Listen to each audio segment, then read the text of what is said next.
Welcome to the 21st lecture of the Aligarh Society of History and Archaeology, that is ASHA, and Ganga Jamni Heritage. This is our joint venture. Today we have with us Dr. Linda Hess, who is at Stanford University.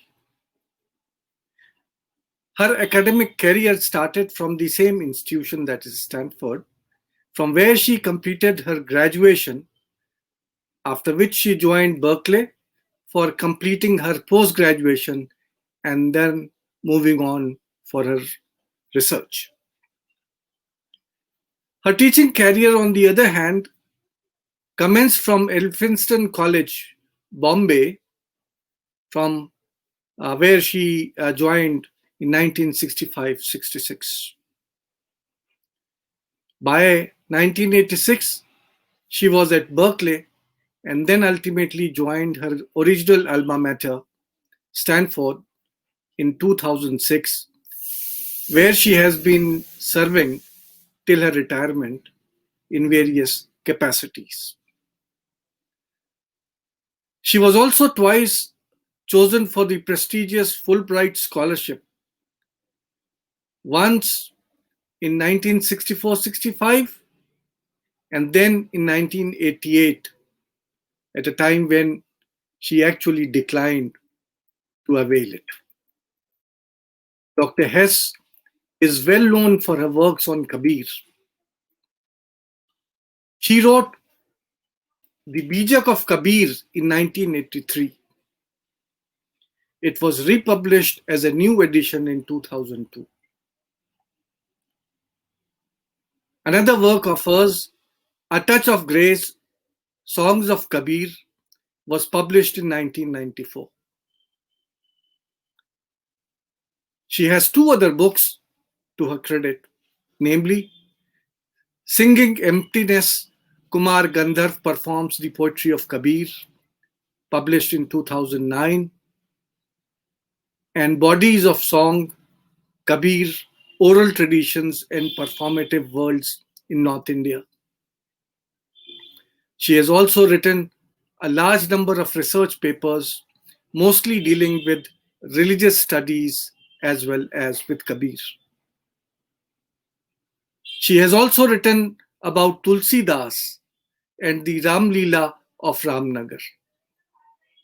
Currently, she is translating a large collection of Kabir poetry from a Rajasthani manuscript dated 1614 to 21, which is to be published by the Murthy, prestigious, I should say, Murthy Classical Library of India series. Her profile is not only strictly confined to dry academic field. She has also been actively involved in percolating the knowledge about Kabir to the masses through other mediums as well. In 2009, she was the organizer as well as a participant of a 2-month-long tour of Kabir documentary films of Shabnam Virmani and the Kabir singers, which was sponsored by ICCR, Government of India. This tour was organized in the United States of America and Canada. Today, we are fortunate enough to have her with us. She has kindly agreed to speak to us on the religious classes, with her topic being Locating Kabir. Please welcome Professor Dr. Linda Hess. Over to you, Dr. Hess. Thank you. Well, good evening to everybody in India. It's good morning over here in California, where it's 5:30 a.m. I feel honored to be invited to speak in a seminar at Aligarh, along with the Ganga Jamni. Is it Ganga Jamni Foundation, or is it called just Heritage? Ganga Jamni Heritage. Yes. So It's a wonderful combination. I have never been to Aligarh in all the many years that I've been in India, but I do have the greatest respect for that university's historic achievements and its important place in the rich and full culture of India. And it's also an honor to be included in this amazing list of speakers that you've put together. So thank you for inviting me. When I first got the list of talks in this series, there was one empty box that was supposed to be filled by my talk. In the box, it said the religious classes, Sufis, Bhakts, and Sants. Then I later got a poster for the talk, which just said the religious classes with my title, Kabir, Locating Kabir. Just to, as a heads up, you are not going to get a class-based analysis in my talk in the modern sense, even though it says the religious classes. Though Kabir was interested in class in a 15th century sort of way, or 16th century. However, I will be mentioning the categories that were originally listed in that box, Sufis, Bhakts, and Sants, which seem to suggest these distinctions, which I will also be getting to. Sufis as part of Islam, Bhaktas as perhaps referring to the Saguni devotees of God in Hindu forms, especially Krishna, Rama, and Sant, the Nirguni devotees, perhaps it's referring to the Nirguni devotees of God who is beyond form and ritual and must be realized within each person. Now, let's open up the PowerPoint. Are we ready? Can you do that?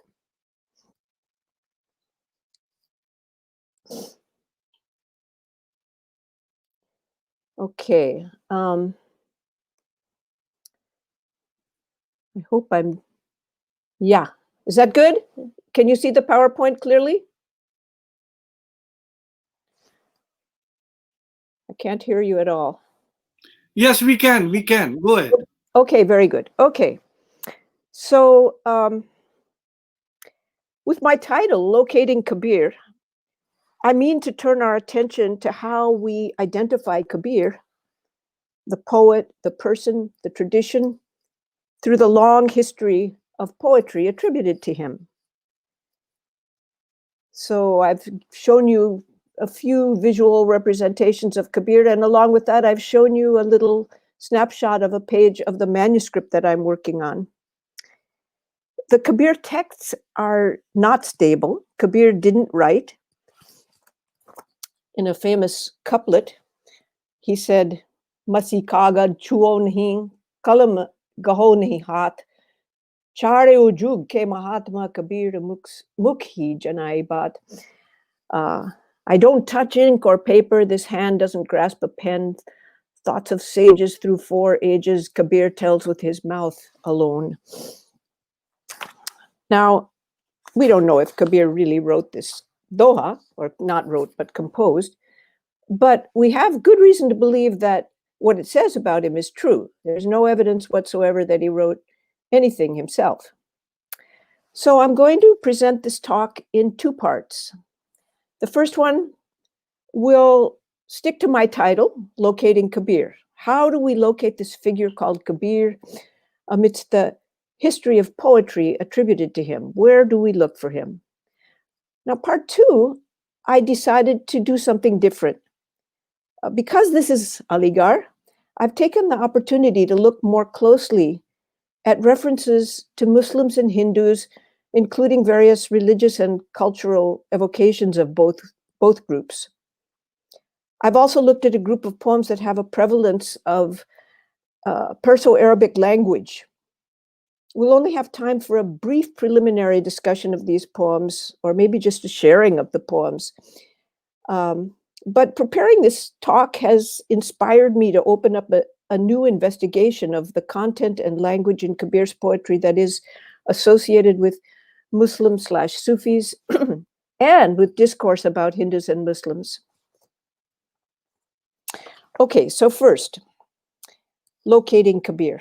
Where do we look to find Kabir? To oversimplify it, I'll suggest 2 methodologies. on one hand,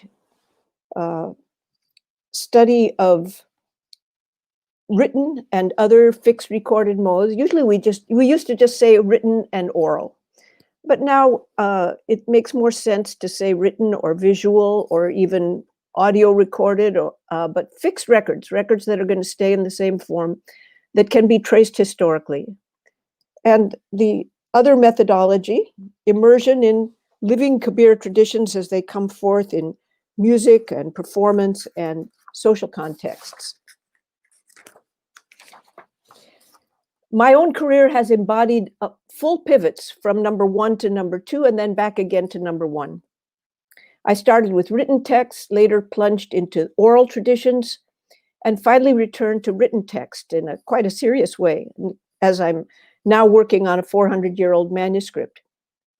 But when I went back to focusing on written texts, it was with a different mind and body, a mind and body filled with music and with human lives. At the same time, it was still filled with text.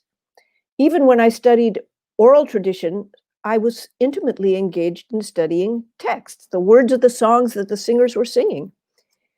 But those texts operated very differently from the texts that were fixed in books and manuscripts. So just to review the kinds of approaches I've had to locating Kabir in my lifetime, the first project was a study and translation of the Bijak of Kabir, which is regarded as sacred by the Kabir Panth. I also studied the history of important written collections, so I would understand where everything was coming from. The Bijak of Kabir, which was co-translated with Dr. Shukdev Singh of Banaras Hindu University, was originally published in 1983. A new edition came out, as our host has mentioned, from Oxford University Press in 2002. This is a picture of that lovely cover of that later edition. And it's remained in print in India all these decades, from Motilal Banarsidass. At the turn of the present century, I moved towards something that I had long dreamed about, studying Kabir through oral traditions with singers and listeners in live situations. Going deep into that experience, which lasted from 2002 until the publication of my book in 2015, transformed not only my work, but my life. Now, I thought I had a picture of the book next, but maybe I don't. So no picture of the book. The name of the book is Singing the Bodies of Song, Kabir Oral Traditions and Performative Worlds in North India. And the cover of the book is a famous Kabir folk singer of Malwa, Madhya Pradesh, and many of you may have heard Prahlad Singh Dipania in a very enthusiastic moment of singing with his arms raised. How did it transform my work and my life? Just try this. Try singing day after day, because I got to sing along with them. It's folk music, not classical. And traveling week after week through villages, towns, and cities with the Kabir singers, among devotees and fans, immersed in the physical, emotional, social, musical, imaginative, and intellectual worlds where Kabir is sung and valued. That will change you. It will change the way you think about Kabir's poetry. It won't separate you, though, from studying the poetry, the words, the way they come together and get written down and then get changed and captured in other media, like cassettes, CDs, emails, websites, films, and so on. So these pictures this is, of course, a shot of the first or one of the American tours that I organized for Prahlad Ji and his Mandali, only 4 people. And there I am at the end with the privilege of sitting on stage with them and singing along without a mic. And here's another shot. I mean, we were among Kabir singing groups in so many different settings. Here's a typical village setting. We're in with the women's section right in front of us and going on far into the night. And here is me so happily sitting next to Dev Narayan Sarolia on the violin and having the pleasure and honor of doing some translation during a performance in the United States. In my hand is a gunguru. They trusted me with little bells, nothing more sophisticated than that. And here I am having a great time in the village of Lunyakeri, where Prahladji lives. Oh, here's the book. This is the one that I wanted to show you, the cover of the book. Life is full of surprises. I was entirely caught up with oral traditions, music, the living, breathing, singing, dynamic experience of Kabir. I was eating, drinking, and dreaming oral traditions for 13 years, and I thought of myself at that point as a very different kind of person from the old-fashioned scholars who were studying and editing old manuscripts. But guess what I'm doing now? I'm translating a big manuscript that's 400 years old, collaborating with a very wonderful Czech scholar in Prague, Professor Jaroslav Strinad, who is doing a critical edition of the manuscript while I do the translation, and it's going to be published, we hope, next year. This is turning out to be an incredibly interesting, challenging, sometimes slogging and frustrating, but often amazing and enthralling process. Now, Kabirs poetry has a history. We don't have some original version that we can count on. We have nothing we can count on that was to have been composed, to have come out of Kabir's own mouth. We only have a history of texts. And here's a snapshot of the early records we have of Kabir's poetry. So, oh, sorry, this one says Ask Jack, because I used this slide in a talk I was doing together with Jack Hawley. Anyway, all the evidence suggests that Kabir didn't write anything himself. There's a popular belief that he lived 120 years, from 1398 to 1518. This probably isn't true. Scholars tend to place his birth later, around the 1440s. After that, some sectarian organizations, panths and sampradayas, were very much involved in collecting and writing down bhakti poetry. For Kabir, the most important sources of early written poetry are the Sikh panth and in Punjab, and the Dadu panth in Rajasthan. So the earliest big collection we have is from the Guru Granth Sahib. It was finalized in 1604, but we also have some of the precursor manuscripts, the Goindwal Pothis, that were produced in the 1570s. I'm sorry to say that I have never worked on the Sikh recension of Kabir, which is extremely important for Kabir.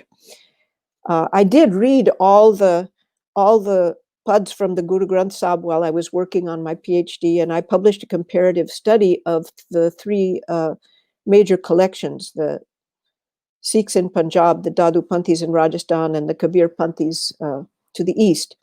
But as a translator, I worked first on the Bijak, and now I'm working on this Rajasthani manuscript from the early 17th century. I'm going to give you just a tiny glimpse of what is present in that manuscript, just in terms of categories. There are 370 pads or song poems, or the sort of things that a singer would sing as a bhajan. There are 817 sakhis, often called dohas, which are pithy, aphoristic, rhymed couplets. Then there's a whole bunch of miscellaneous poems put together in a section called Ramayani.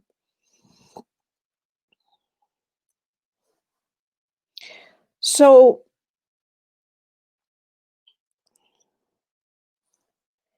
in this manuscript, we get a very good picture of who, quote, Kabir was in a particular location at a particular time, quite early in the history of Kabir texts.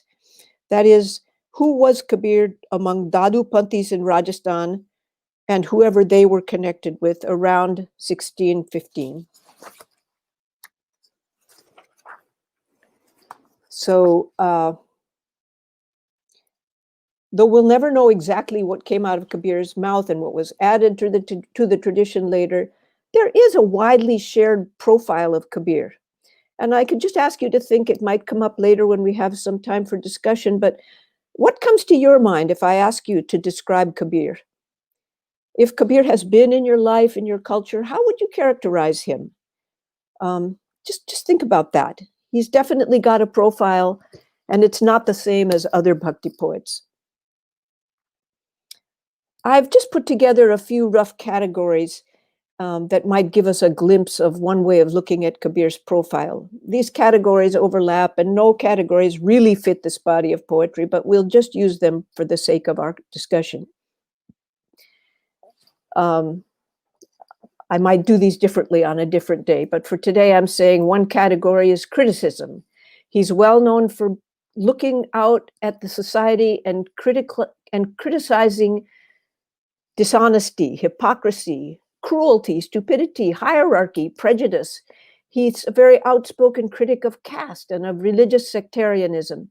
Not only Hindus and Muslims, but he also gets in a few words about Jains and Shaktas and yogis.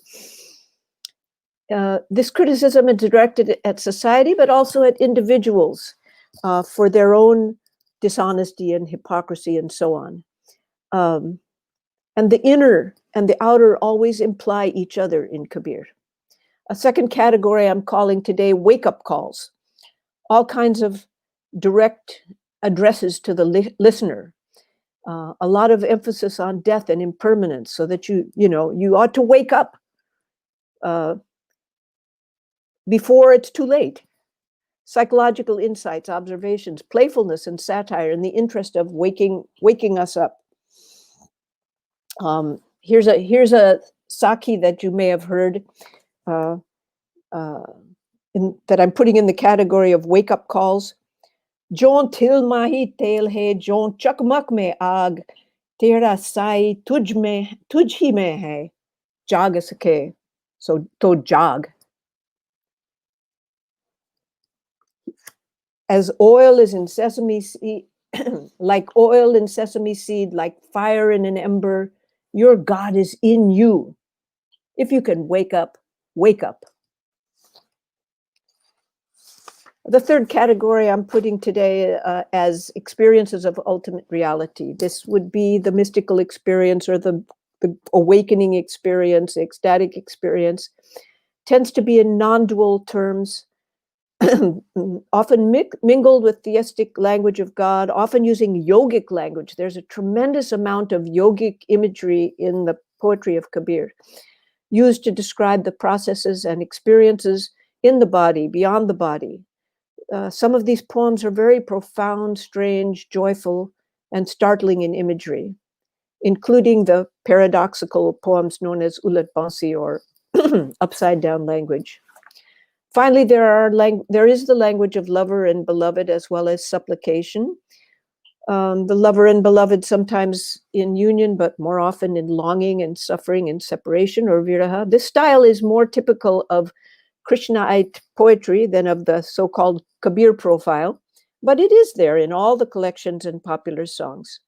Something interesting about Kabir is that often a poem will refer to the lover and beloved and then switch to a yogic or a non-dual register, saying, your beloved is inside of you, so sit still in meditation to meet your lover. So my conclusion on the question of where we should look to find Kabir, written or oral, old manuscripts, printed books, living oral traditions, and performative traditions, my answer is all of it. Look at all of it. As scholars, we have been wedded to written texts. As literary scholars, we are inclined to grab hold of the earliest text and cling to it. But I've argued in the book that I showed you for a more multidimensional approach to understanding who Kabir was and is, and where to look to find him. Now,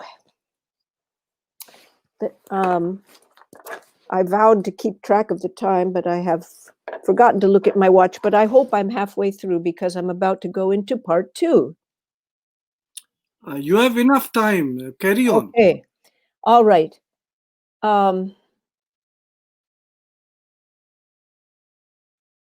Wait.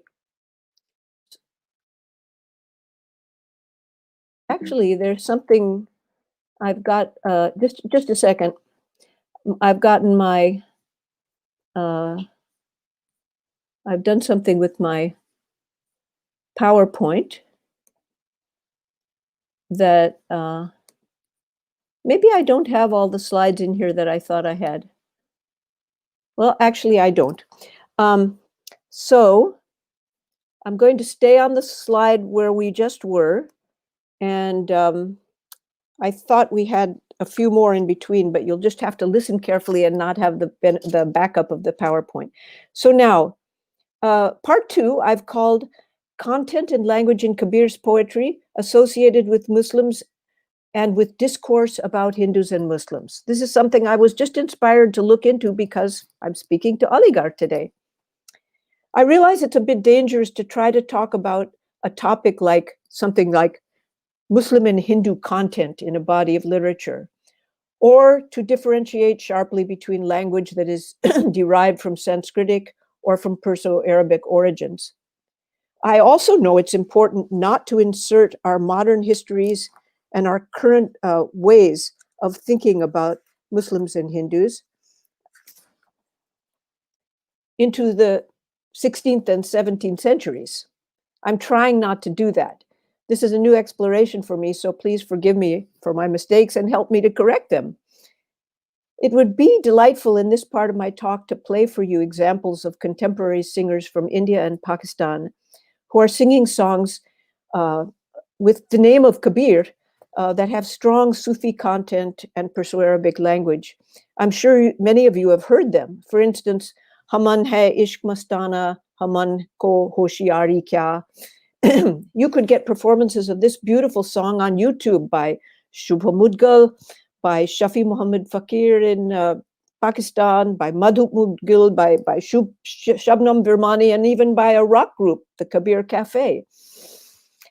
You can also hear this Murshid Naino Beach Nabi Hai, sung very hauntingly by Madhu Mudgal on the internet. You can hear Pakistani Kawal Farid Ayaz singing Kabir Dohas and many other things. But because of the limited time, I'm going to give my examples only from the old Rajasthani manuscript that I'm working on. As I go through the hundreds of poems in this collection, I notice that language in the Sanskritic family is predominant in most of the poems, with various Indo-Persian words mixed in. But in some poems, I notice a predominance of Perso-Arabic language with clear Sufi orientation. I also see many examples of poems with mixed language that reference Muslim and Hindus. This piques my interest, so I start keeping track of things. So I find, for example, the Vaishnav names of God, Ram, Hari, Govind, Gopal, etc. I find Muslim names of God, Allah, Khuda, Karim, Rahim, and so forth. I look at how various word pairs showed up, someplace Karta, creator, someplace Khalik, creator, someplace Prakash, light, someplace Noor, light. I noticed all the references to Pandit, Mullah, Qazi, temple, mosque, Kashi, Kaaba, Ekadashi, Ramzan, Puja, Namaz, Guru, and Pir. So many modern Kabir Panthis sound like Vaishnavas in the way they speak and in the way they organize their pant and their ritual life. Some even say outright, we are Vaishnavas, which in a modern context is pretty much the same as saying we are Hindus. The scholar David Lorenzen has traced the historical process that led to this result in an article called Kabir Panth, Heretics to Hindus. Jack Hawley has written a paper called Can There Be a Vaishnava Kabir? And his answer is yes. I'm not willing to go that far, but here are some pieces of evidence regarding Kabir's Vaishnava or Hindu manifestations. The body of Kabir poetry, excuse me, my cough drop. The body of Kabir poetry from the earliest manuscripts to the currently popular songs is marked by continuous use of Vaishnav names for God. Ram, Raghurai, Hari, Govind, Gopal, Murari, Madhav, Keshav, and so on.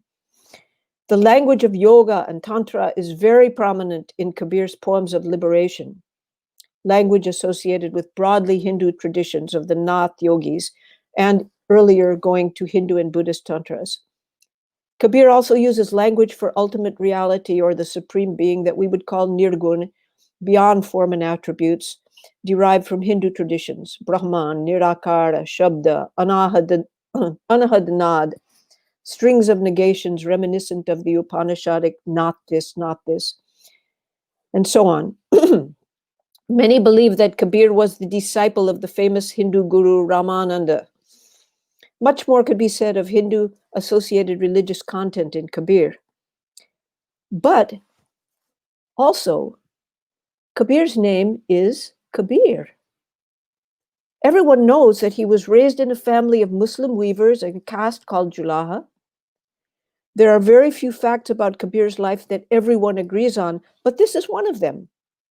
We don't know what this upbringing meant about his family life, about what being Muslim meant to them, when they and the members of their community became Muslim, or what associations or practices might have been part of his life.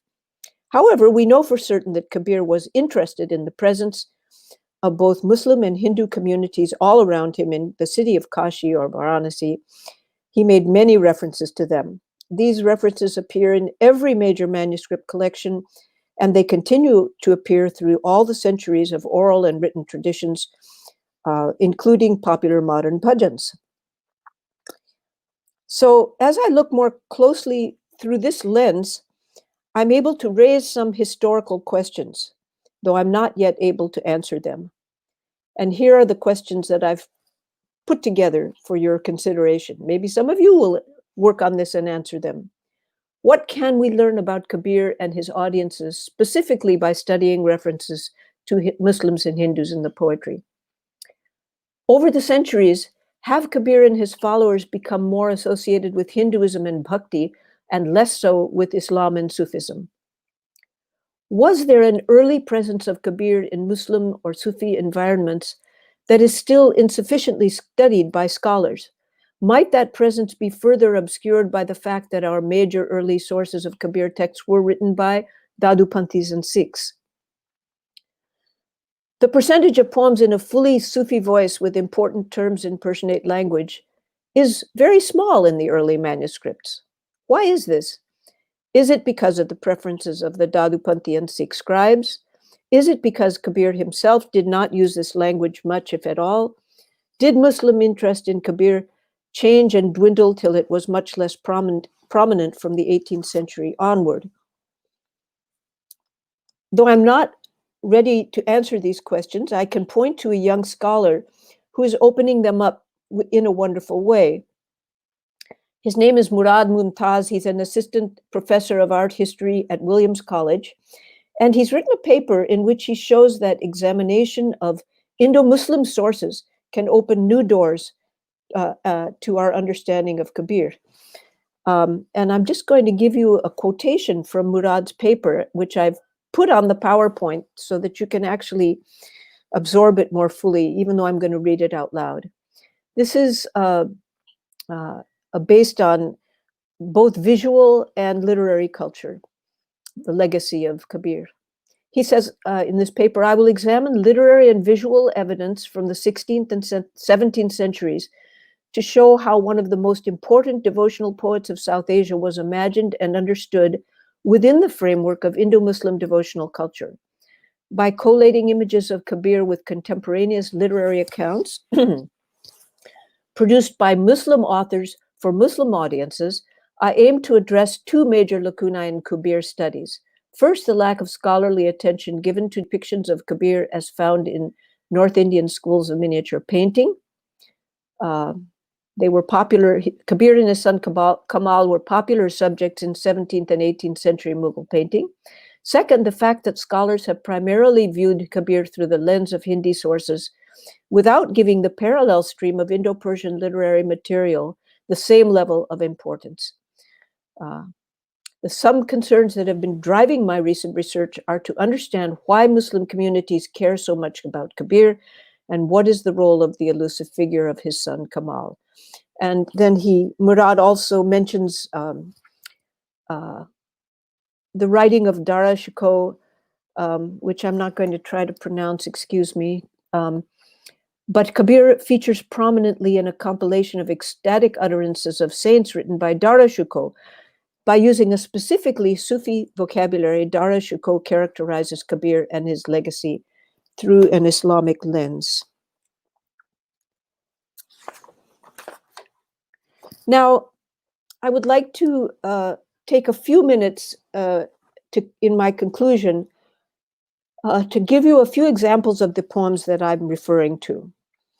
In terms of both content and language, I'm looking at explicit references either to Muslims only or to Muslims and Hindus together, including words that refer to their typical authority figures and practices. I'm also looking at poems that have a strong prevalence of Perso-Arabic language and Islamic names of God.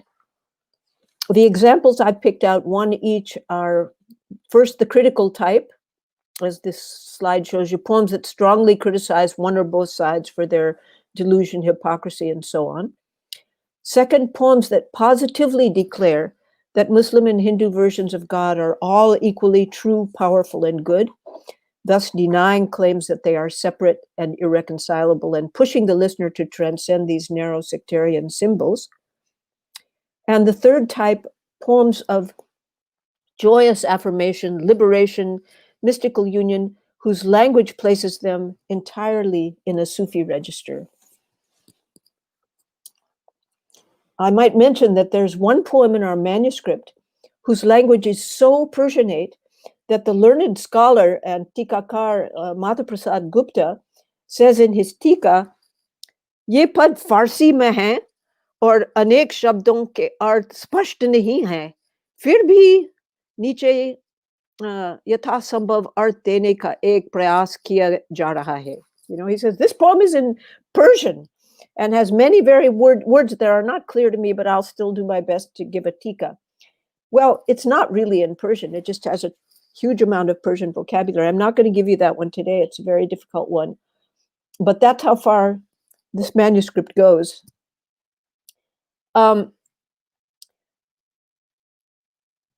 Wait, before I give you that one, I'll just give you an example in English translation of one very critical poem that focuses on criticism of a Muslim figure, and that is the figure of the mullah who performs the ritual slaughter of animals. The Kabir poetry is very much against slaughter of animals. So here's a few lines from this in English. Don't ask if Veda or Quran is wrong. Your thinking is wrong. First contemplate the oneness of all. Only if you make it two can you kill. You kill chickens and goats, shouting over and over, God is truth, God is truth. God loves every living being. Where will you take refuge? So another poem that I've actually lined up for you, I have it all, of course, in Hindi script from the manuscript, is another somewhat critical poem. I think because of time, I won't really read it out in Hindi, but just for a different experience, I will read it out with the translation in front of you on the screen. Hey Mullah, why are you yelling at something far off? Ram Rahim is everywhere. Allah isn't deaf. See Allah in the universe, in the world, in your heart. My call to prayer sings Hari's praise. My sacrifice cuts the lifeblood of lust and rage. Kabir says, that mullah's a liar. I see Ram Rahim in all. Now here, this one, some of you may have heard, and this is really a nice example because it's both in the 400-year-old manuscript and it is sung today. You can find it on YouTube. I won't read the whole thing, but you may have heard the opening. Hamare Ram, Rahim, Karim, Kesha, Allah Ram, Sati Soi. If you don't mind, I'll read this out in English and then I'll just give you a taste of Shubha Mudgal singing this. Our Ram, Rahim, our Keshav, Karim, our Allah Ram are all true. Bismillah, Vishwambar, one, no other. These people have Qazi, Mullah, Prophet, Pir, and Allah in the West. Those people have Brahmins, Puja, Ganga, Ekadashi, and God in the East. Turks, Hindus, mosques, temples. Khudaram is in both. When mosques and temples disappear, the presence of God is where? Hindus, Turks, their roads are fractured, ruptured, splintered, cracked, up, down, 10 directions, every place and space completely filled with Ram. Says Kabir, I'm Das and Fakir. Sister, brother, you better get on the road that leads to the self. Hindu and Turk have one creator beyond what we can see. Now, I want to show you, I hope this works. This is from one of Shabdam Virmani's films, and this is Shubha Mudgal, who many of you have seen and heard. And just 2 minutes, she makes a little comment about the political relevance of Kabir and how classical musicians often don't pay attention to the political and social meanings of their music. And then she just sings the opening of this bhajan. You can get the whole bhajan on YouTube. And comments on Kabir's sharpness and critical voice. I'm just moving it to the right spot. Very often classical musicians in particular tend to stay away from social and political issues. I think the music itself is so wonderful and heady and absorbs you and completely obsesses you so much that you do actually tend to come and sit in your little ivory tower and never find out what's happening outside. Or at best you feel ये तो सियासत है, हम क्या कर सकते हैं, you know, हम तो artist हैं. It's almost as if the music of protest, the poetry of protest never existed.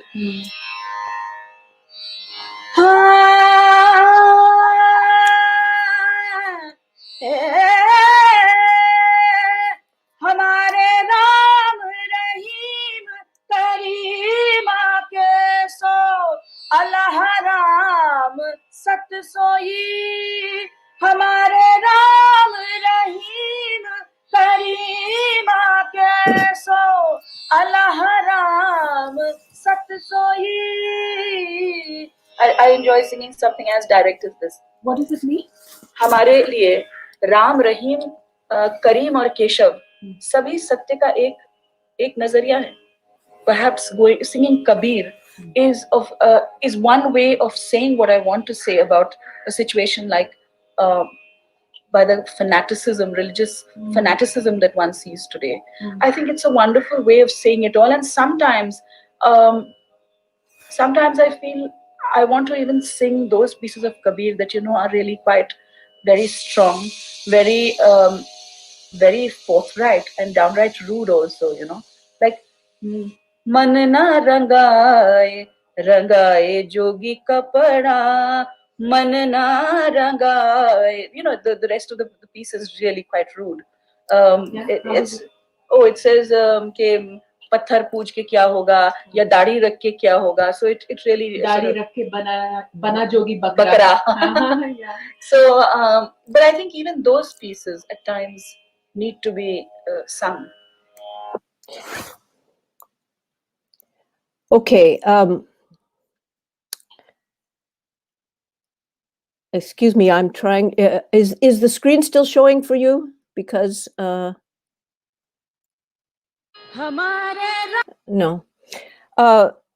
Yeah, this is my very last poem, and this is the end of my talk. I wanted to conclude with a beautiful poem of joy and ecstasy that is so beautiful in the original.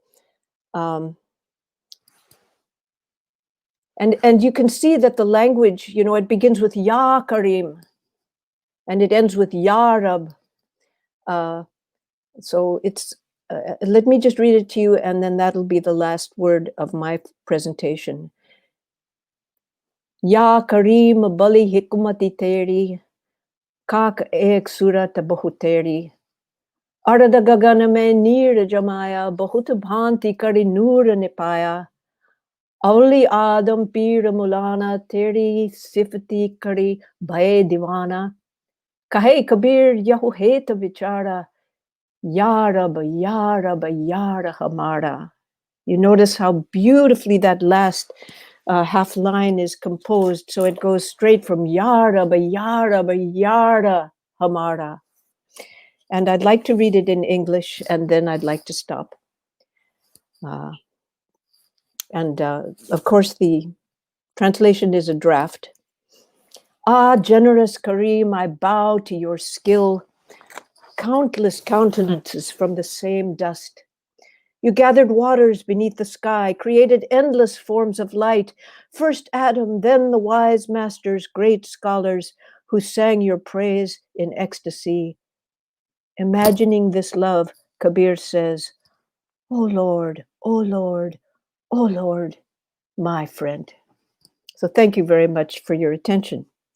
And now I guess we will have some discussion. Thank you, Dr. Hess, for introducing Kabir to us.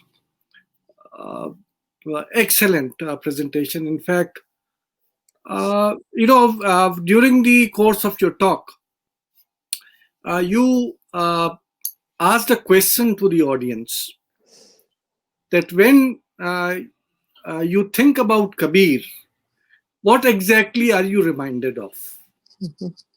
Well, as far as I am concerned, I would say that while thinking of Kabir, there are two things which come to my mind, and one of them is monism, the philosophy of what during Akbar's period came to be known as Wahdatul Wujud, which was very common among the Sufis also.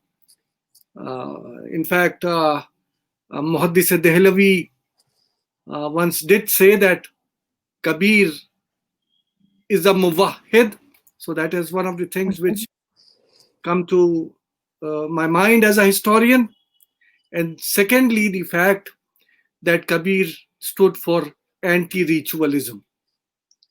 He's against all type of rituals, performances, which make a particular culture of a community. So anti-ritualism, of course, there is also this anti-caste feelings, but these are the two takes which actually comes to the mind of a typical person who studies history. Before I start taking up questions, I just wanted to make certain of my own comments, and then I would be putting up the questions, some of the questions which have been asked by the public, by our audience who have been listening to you.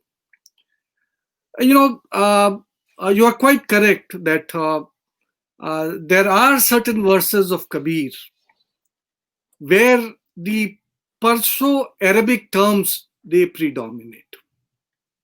There is, much use of the Perso-Arabic terms.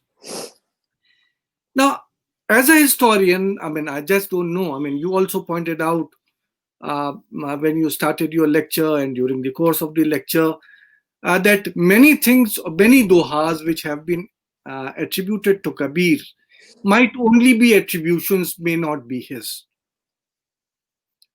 So is it a fact that sometimes when there were certain others who were attributing these dohas to Kabir and they were trained in the Perso-Arabic traditions, were they the ones who were adding these particular, terms to those dohas? That is one of the questions which actually I would want an answer for. But as you know that Kabir is not the only one during the medieval period who has left behind, such traditions. There are others as well. There are many others starting from Amir Khusro himself. Another very interesting fact, which I find from your lecture is that how the reception of Kabir has been during the medieval period.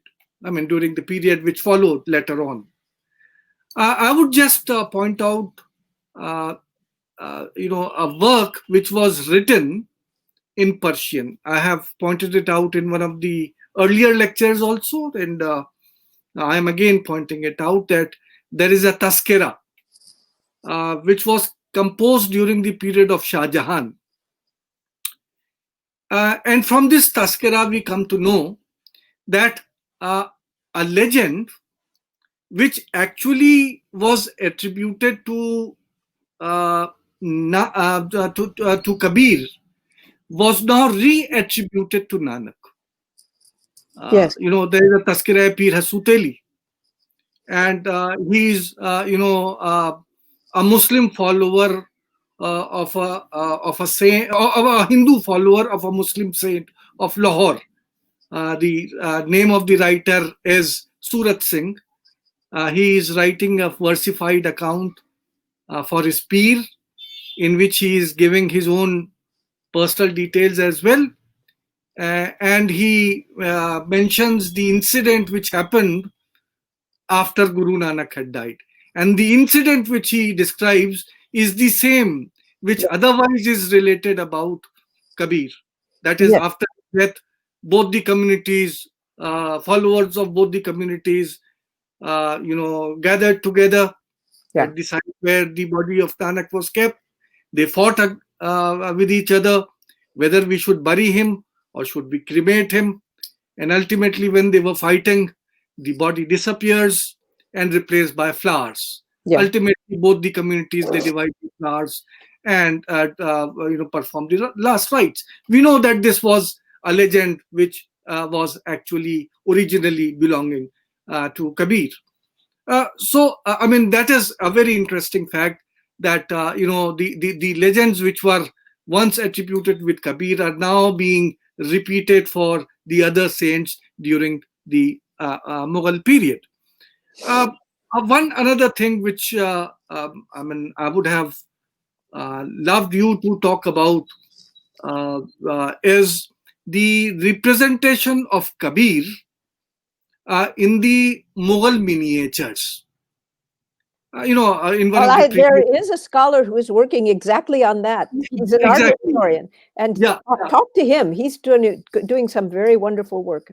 Well, one of the previous scholars who delivered a lecture in our series also showed us a Mughal miniature of Shah Jahan's period, where on the Hashia, on the margins, Kabir has been depicted. He showed another miniature of Shah Jahan's period. Presumably, it was Shah Jahan's period, I think, where many saints are sitting there, and one of them is Kabir himself. So, these memories of how Kabir remained prominent throughout these centuries is something which needs a proper research for us to understand. I'm sorry, I took much of your time by making these comments, which I don't think were needed after your lecture. But let me start with some of the questions which have been asked. There is a question by Hasnain Aziz. Hasnain Aziz asks, can you please shed some light on the influence of Kabir on Sikhism? Was Kabir a heterodox Muslim, or had he renounced Islam? So, of course, Kabir has a great influence on Sikhism because the gurus themselves, the compilers of the Guru Granth Sahib, made him the most prominent, the most important Bhagat, aside from the Guru's own poetry, in the Guru Granth Sahib. And so obviously he was tremendously respected and considered to have a great kind of kinship with Guru Nanak, slightly senior to him in his life, in the period that he lived. And they continued to sing Kabir all down through the centuries. So it is they consider him one of their most, respected ancestors and Bhagats. We don't know if Kabir was a heterodox or any kind of Muslim. We don't know anything about it. Or if he renounced Islam. absolutely, the facts that everybody agrees on are this small. And then the legends pile up, as Professor just said.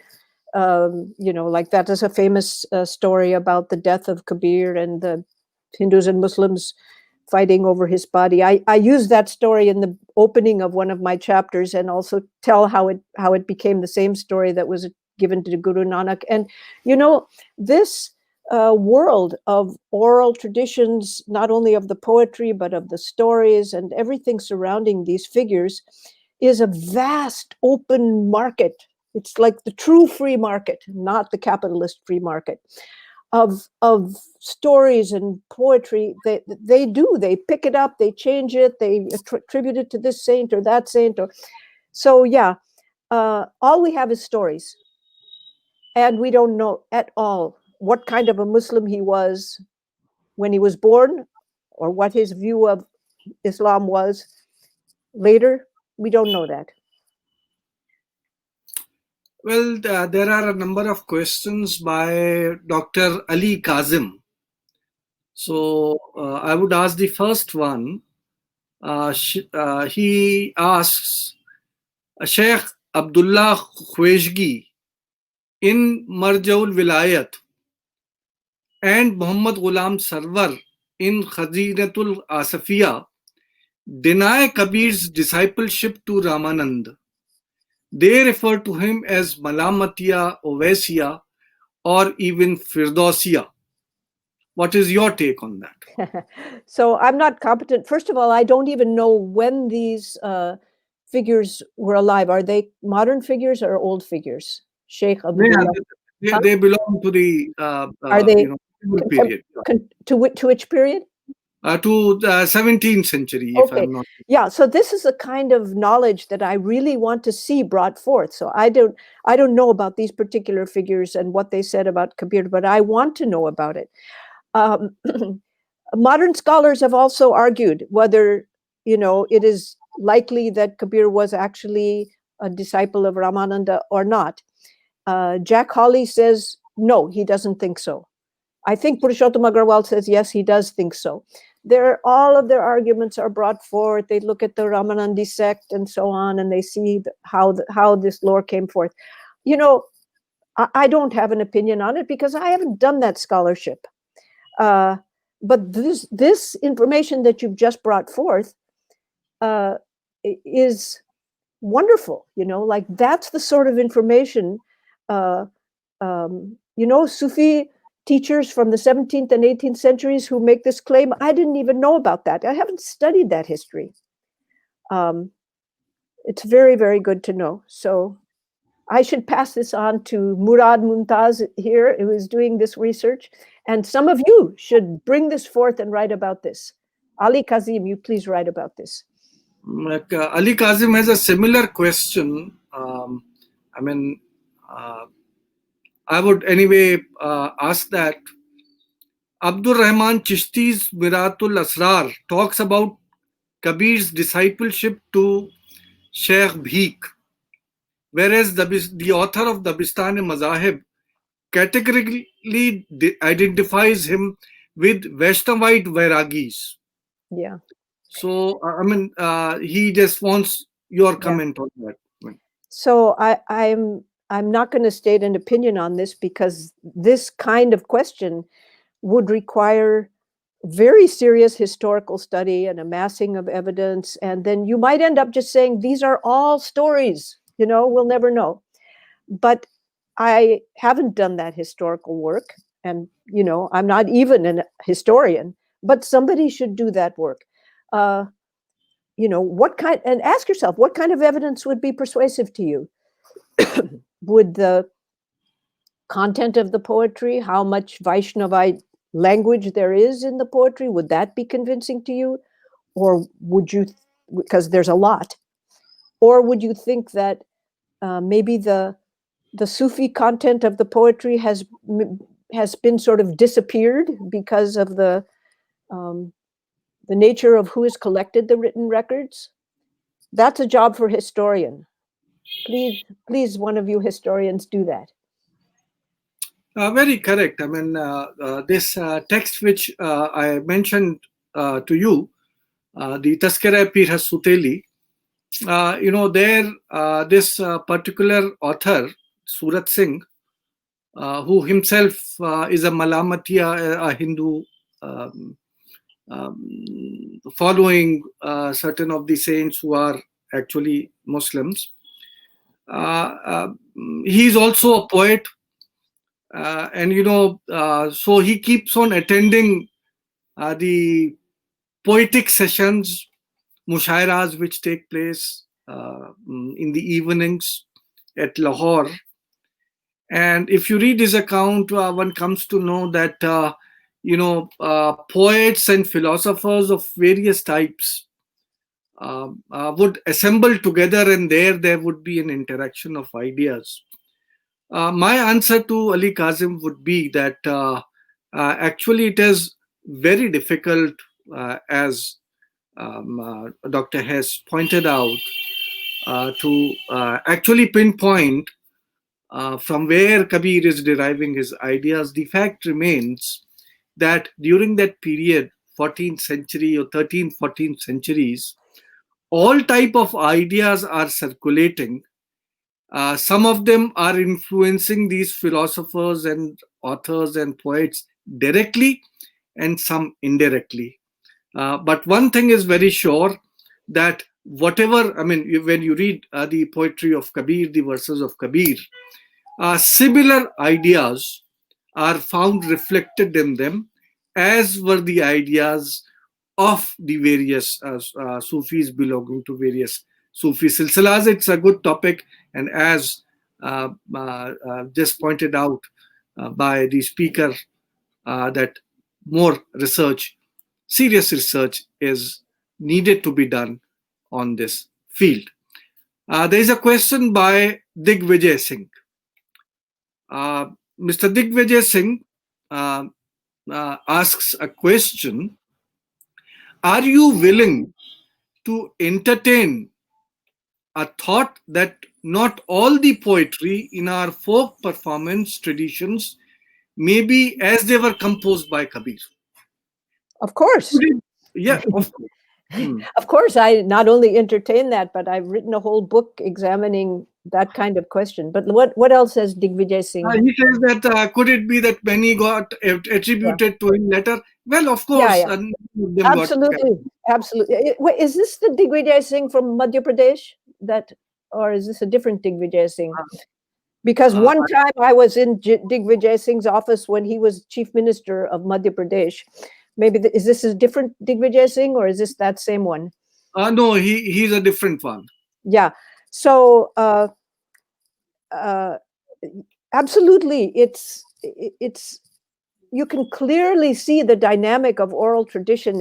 It's absolutely marvelous, and it'll turn your head around. And to use an aesthetic term from Indian tradition, it's adbhut. It's amazing to see the dynamic nature of the oral tradition. The same singer will change the words from one day to the next, or change the order of the words. Another singer will say, oh, well, I've put these new lines in because I don't think people will understand the old lines. I've made it clearer. But at the end, I say, Kabir kahe, so it's his responsibility. But there's no doubt about it. And it's a kind of amazing thing. So scholars lately, I'm happy to report, although we are always interested in the historical record, like what is the earliest and where can you get evidence? And then that keeps changing.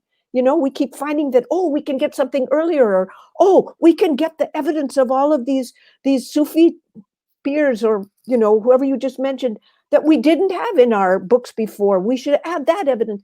And we want to know the earliest historical and the way the history developed, but we're also just kind of amazed, and we marvel at the creativity of the tradition itself. I could go on about this. I could be very excited about this. One second part of the question, which was a very long, question and comment which he had made, I'll just, ask the last part of that. How is it that Kabir's compositions have transcended lingual borders with such relative ease over the centuries? This is just, I think you mean the various forms of North Indian languages, not just international. I mean, also internationally, in translation, you know, Kabir has proved to be popular as well. He appeals to readers in my culture. But sticking to India, Pakistan, this is again the power and the marvelousness of the oral tradition. In Madhya Pradesh, Kabir sings in Malvi, and in Rajasthan, Kabir has a notably Rajasthani, you know, flavor. But people in Madhya Pradesh, they understand the Rajasthani singer, and that is a fact of language across North India, for example, that there's so many different forms of Hindi, Urdu, and yet people can understand each other. And the Kabir corpus, the Kabir material can take on the flavor, you know, from the earth, the local earth. I hope that's what this person was asking about. Right. Now, Srivat Goswami ji, Hello, Srivatji. he has been hearing you, and he has a question. Does critical self of Kabir make his Muslim lineage weak? I'm guessing that you mean by that since Kabir was critical of Muslim rituals and authority figures, that maybe Muslims have not accepted him so much. Is that what you mean, Srivatji? That he has been less appreciated in the Islamic world because he was so critical of Islam as well as Hindu? Is that do you think that was the nature of the question? Possibly what he's trying to ask is a little different. He's asking that, you know, Kabir is very self-critical. He's critical about, you know, he says yes about that, but, okay, you know, the manner that he's critical about his own beliefs and things, having, I mean, the legend being that he was born in a Muslim tradition, yet being so critical, is it because of that some people do not consider him or consider his Muslim lineage as weak? Yeah. So yeah. Srivat says that, yes, that's what he meant. Yeah. So, yeah, again, you know, Shabnam Virmani in her films has captured some wonderful expressions of people. And I was with her when she was shooting in Benares, and we actually went into a shop that, you know, they still have the silk weavers and the cloth shops in Benares that are often run by people in the same lineage, by Muslims. And we went into a cloth shop of silk store that had the name Kabir. It was called Kabir. So we went in there and said, could we talk to you? And then the people in that shop said, oh, well, who was Kabir? And one of them said, oh, I think he was some kind of a Mahant. You know, they thought he was some kind of a Hindu.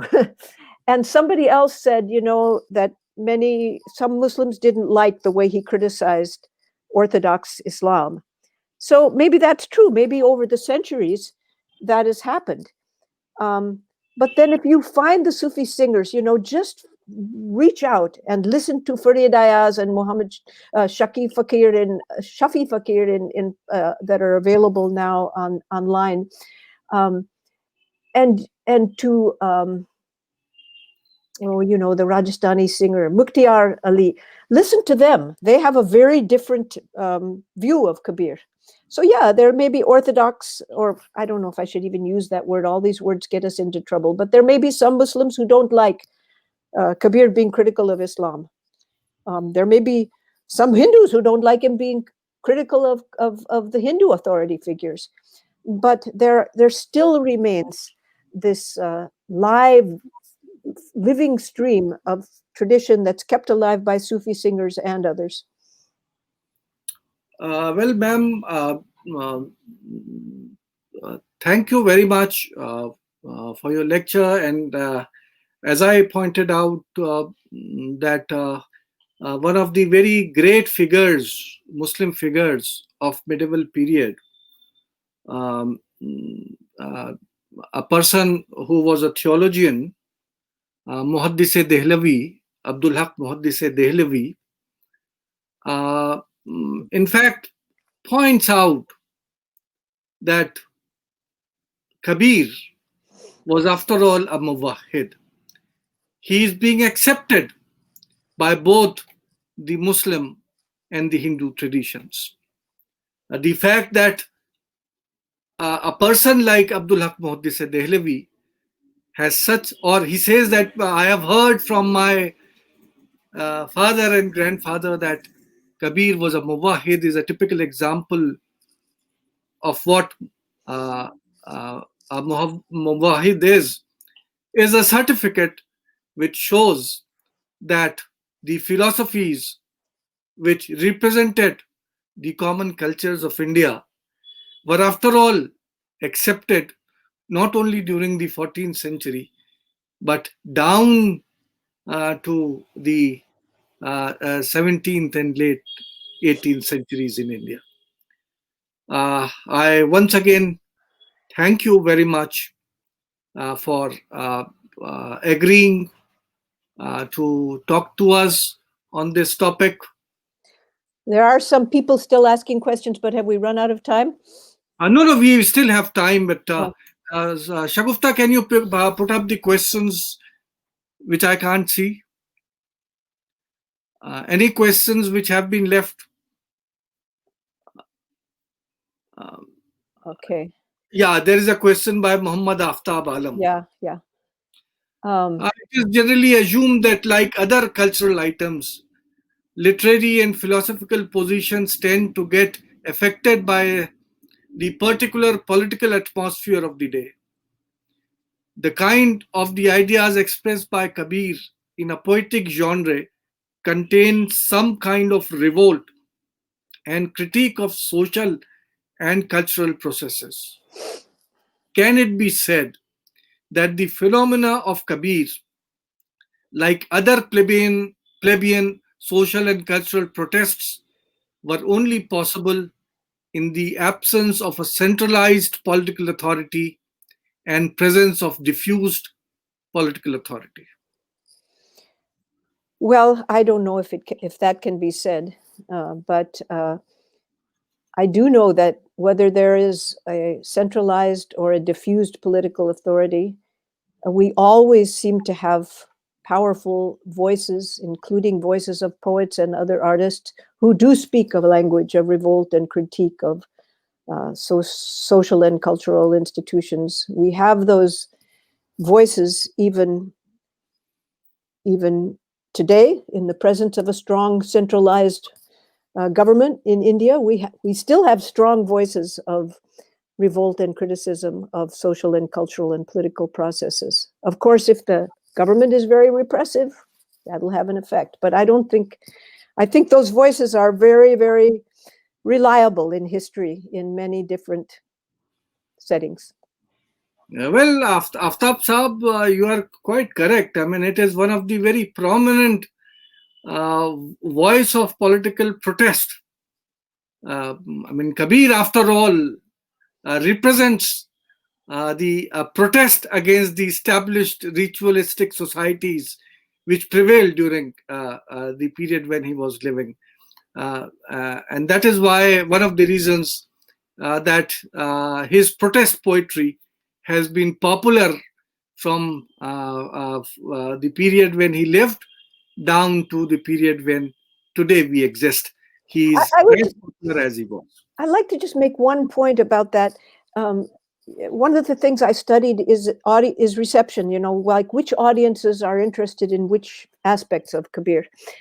And a lot of people that I've spoke to, especially urban people and educated and English-speaking people, but not only them, said we're especially interested in the critical and social political commentator of Kabir. And some of them said outright, I don't care about the religious part. Some of them said, like, I'm an atheist. I don't care about the religious part or mysticism at all, but I'm interested in the social and political critique. I want to just point out, and that's fine with me, if Kabir's voice is used for liberation and for for true social and political liberation. But I just want to point out that Kabir is also equally, and more than equally, a poet of profound inner experience, a poet of very moving experience of awakening. And, just put that in your collection of information about Kabir, even if you're only interested in the political and social part. Right. Is Shagufta, any other questions which have been left? So once again, thank you very much for such a beautiful lecture. Rupa Abdi says there are many myths and legends about the religious identity of Kabir with no authentic proof. What is your opinion on this? So, Rupa, those myths and legends are also very interesting cultural and historical material. But if you're right here, sort of in the vicinity of a lot of historians. I don't know if you studied history or if you are studying, but that is the discipline of history. How do you read those? What kind of evidence do you take out of them? What constitutes proof? If something is not verifiable as fact, still, what importance and interest does it have? So study history and you'll know how to evaluate those and try to see what kind of inference you can make out of all the evidence that we have, including the poetry. Is there any other question? Any other comment which I am unable to see? Thanks to everybody who's put a question up or who's put a comment up, and thanks to my old friend Srivat Goswami, who has honored me by showing up here today. And thank you to you, Professor Nadeem, for inviting me. And thanks to Shagufta for making it all work smoothly. At the end, one of our duties towards, there is this, so why not just you're saying ask Linda G to sing. You don't know that what you're asking for here. This might not be the best way to close off. I told you that they let me sing on the stage with them, but without a microphone. If you had said to me like yesterday, we're going to make you sing, I would have kind of calmed myself down and pulled out something that I could sing without embarrassment. But okay, don't sing, but at least recite to us one of the dohas of Kabir, which you find quite relevant for the present day world. Oh, that I don't know. My mind blocks up and I can't remember. I should always have that ready. People always ask me that. Let me just think for a second. I already said that one in this talk, and I'll just say it again. "Jon til mein tel hai, jon chakmak mein aag, tera sahib tujh mein hai, jaag sake to jaag." Thank you very much. Thank you for entertaining the request which was made to you. Now, I would just announce to the public who have joined today that there is a very minor change in our forthcoming programs. On 15th of January, as announced earlier, we are going to have Dr. Audrey Trushke, and she would be discussing the Sanskrit narratives of Indo-Muslim rule. But on 17th of January, it would be none other than Professor Irfan Habib, who has kindly, agreed to be his lecture to be preponed a little, So on 17th of January, we have Professor Habib, who would be discussing Sufi Taskiras, Fawaidul Fawad, and Hamid Qalandar's Khairul Majalis. So if this day we had Kabir, one of the lectures in the next week, we would be dealing with certain of the Sufi texts. Once again, I would like to thank everyone who joined us for this program today, and for thank Dr. Linda Hess, that so early in the morning, it was 5 o'clock when she had to, I mean, she must have woken up much earlier than that. She has been with us since 5 o'clock early morning, her time, although we are now enjoying a very good weather in India. But there, it's such an early morning. She woke up, dressed up, and appeared before us. And her talk was such that you could never make out that she has just come out of bed. Thank you very much. Thank you very much. I'm taking Kabir's advice. Wake up. Thank you. Goodbye. Goodbye.